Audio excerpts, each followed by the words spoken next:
Bonjour à toutes, bonjour à tous. Alors aujourd'hui, vidéo sur la religion primordiale que j'ai évoquée dans ma précédente vidéo vers la fin. Donc la religion primordiale, on la rattache en général à Adam, Adam biblique. On la rattache donc à l'arbre de vie. Voilà, c'est la première grande ligne qu'on peut tracer. La religion primordiale, c'est la religion d'Adam. Et le problème, c'est que Adam, et puis son fils aussi, Abel, qui relève aussi de la religion primordiale, eh bien, Adam comme Abel n'ont pas laissé d'écrits. Pas laissé de livres, ils n'ont rien laissé. Et donc, c'est donc très très difficile de restituer cette religion primordiale. Alors, certains ont essayé pourtant de la restituer en étudiant les religions anciennes, les mythologies anciennes, et comme René Guénon, donc étudier l'hindouisme, la religion égyptienne ancienne, voilà, tout ce qui est mythologie grecque, etc. Et le problème, c'est que alors, c'est une bonne idée, ça. Je pense que l'idée est juste. Il y a comment dire, une doctrine primordiale à l'origine de toutes les religions, de toutes les mythologies.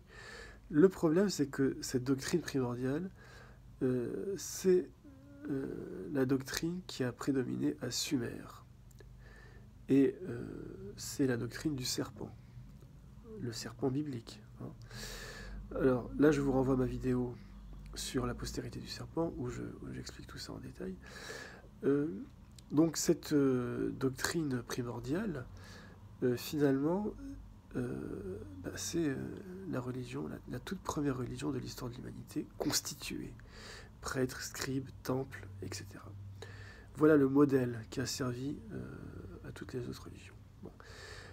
C'est ça le problème, c'est-à-dire que on remonte à l'origine, mais l'origine religieuse, l'origine doctrinale, si vous voulez, c'est cette doctrine du serpent, cette doctrine sumérienne. Parce qu'à Sumer, donc l'écriture a été inventée, fixée, les notions métaphysiques ont été fixées, tout a été fixé, tout, les notions religieuses, vous voyez.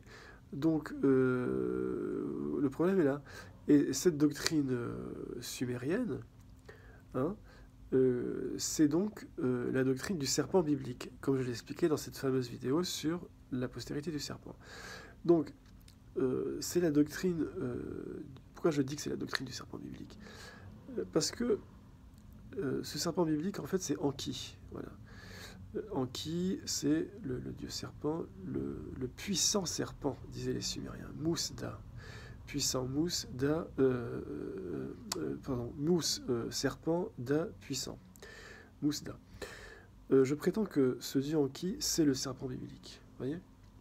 Dieu Enki, c'est le dieu sumérien principal. Et donc il y a un lien, voilà. Et cette religion, cette doctrine du serpent originelle, c'est aussi la doctrine de Caïn. Caïn, dans la Bible, est le bâtisseur de la première cité fortifiée. Genèse, chapitre 3, il me semble bien, ou chapitre 4.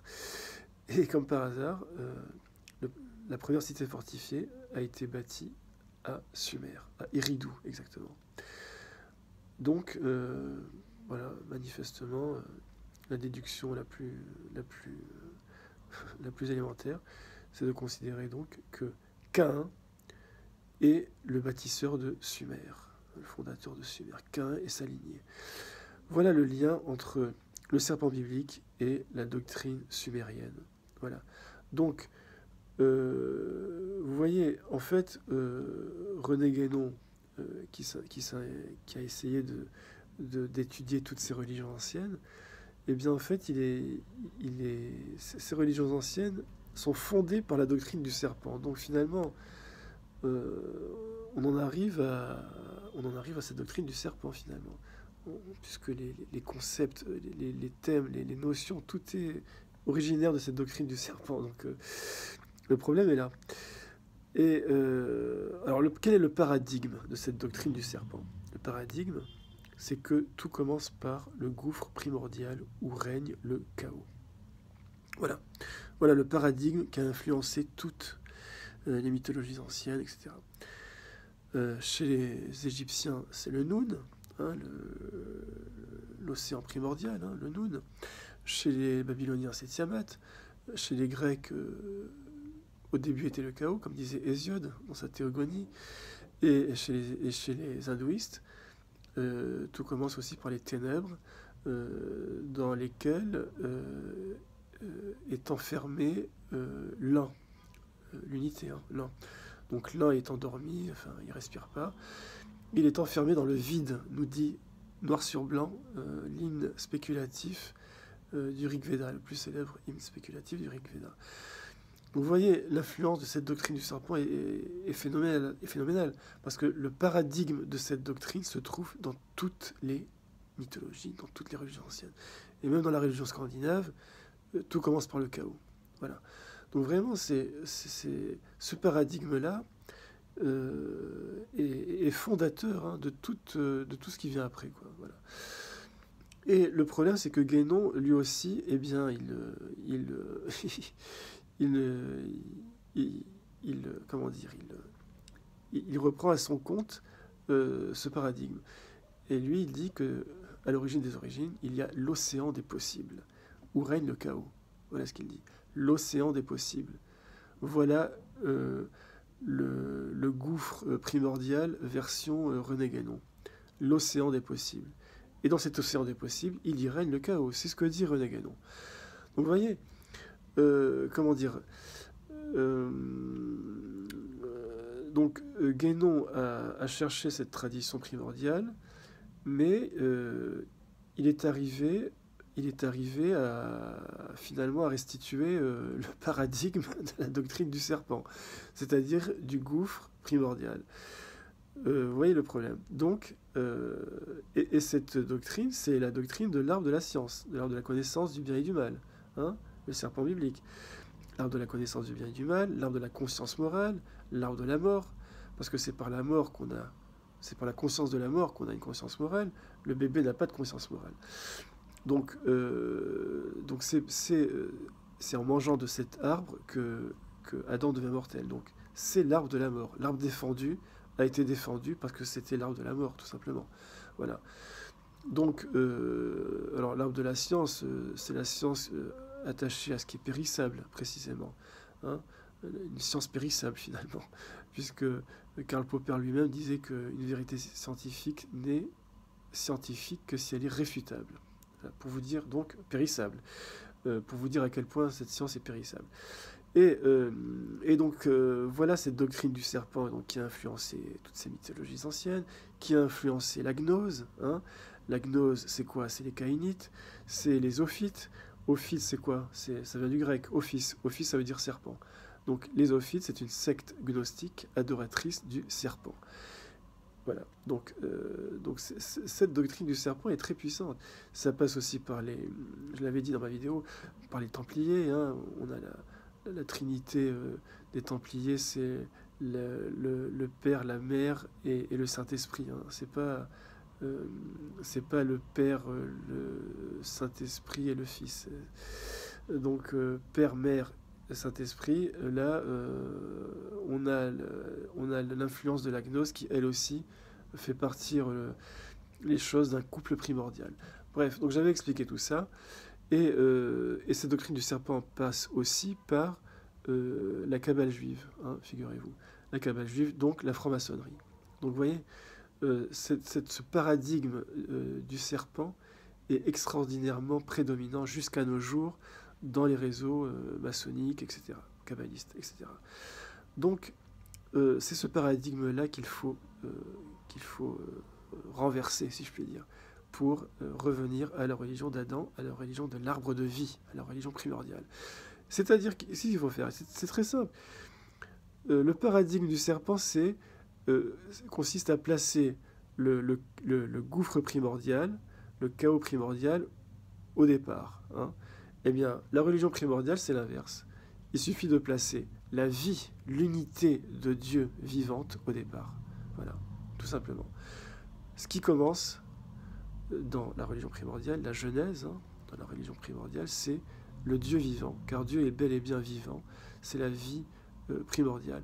Dans l'islam, dans le Coran, il est dit que Dieu est vivant.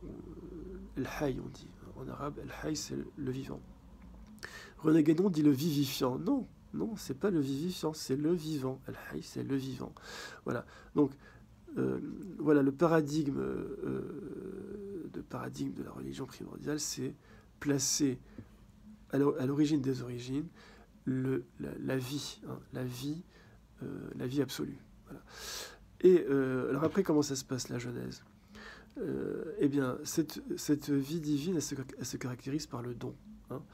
Donc, cette vie divine va se donner elle-même. Donc, c'est l'unité qui se donne elle-même, c'est la vie qui se donne elle-même, c'est l'être qui se donne à lui-même, et c'est, je dirais, c'est le don du don, finalement. Voilà, le don primordial, c'est ça, c'est le don du don. Vous voyez? Et le premier résultat qui arrive, ce qui en résulte là, immédiatement, c'est le Verbe divin. Voilà, le Verbe divin. Voilà ce qui arrive à la suite de ce don, hein, de ce don primordial. Voilà. On obtient donc le Verbe divin. Bon, chez les chrétiens, c'est le Saint-Esprit. Chez les musulmans, c'est le Verbe divin. Chez les hindouistes, c'est Brahma, hein, Brahman étant la réalité primordiale. Donc, cette trinité plotinienne, on la retrouve quand même dans tous les grands systèmes. Et donc, voilà. Donc, première hypostase, c'est l'un, l'unité, chez Plotin. Deuxième hypostase, c'est le verbe, donc c'est l'intellect chez Plotin, ou l'intellect agent chez Averroès, ou bien Brahma chez les hindouistes. Voilà. Et ensuite, ce Verbe divin, Saint-Esprit, ce Verbe divin va lui aussi se donner lui-même. Et là, ça va donner quoi? Ça va donner l'âme universelle. Voilà. Chez Plotin, c'est l'âme universelle. Troisième hypostase. Hypostase, ça veut dire ce qui se tient en dessous. En dessous quoi? Eh bien, en dessous, ce qui arrive en dernier, c'est-à-dire la matière informe. Hein. La matière informe. Alors, cette matière informe, elle vient de quoi, finalement? Elle vient d'une surabondance de vie de cette âme universelle. Donc, l'âme universelle va se donner elle-même. Et donc, ce don abondant, cette surabondance, va se caractériser par une agitation, un chaos. Et c'est cette agitation chaotique qu'on appelle donc la matière informe, mais qui n'est qu'une illusion de vie, finalement. Voilà. Et donc, la lumière, donc le Verbe divin va se refléter sur cette matière informe, et c'est donc ça qu'on va appeler la création. Vous voyez, c'est ça la Genèse. C'est ça la Genèse. Donc, pour résumer, la religion primordiale, c'est de dire que tout commence par la vie, et les conséquences ultimes, c'est le chaos, les ténèbres. Hein. Et la doctrine du serpent, c'est le contraire, c'est de dire que tout commence par le chaos, par le gouffre primordial, dont une conséquence lointaine est la vie. Hein, voilà. Donc, vous voyez, c'est quand même très... on renverse la perspective complètement, vous comprenez? Donc, voilà la religion primordiale. Il faut donc considérer les choses comme une... comment dire? C'est-à-dire que la matière, le sensible, n'est qu'un habillage, finalement, de la vie divine, sous tous ses dons. Hein, voilà. Voilà, donc le sensible, c'est du non-être, c'est de l'illusion. Et seul l'être, seul le divin est l'être. Voilà. Alors, j'ai peut-être été un peu rapide, mais voilà, j'ai résumé donc cette religion primordiale. Je pense que je n'ai rien oublié. Je vous remercie de votre attention et je vous dis à une prochaine vidéo. Merci beaucoup. À bientôt.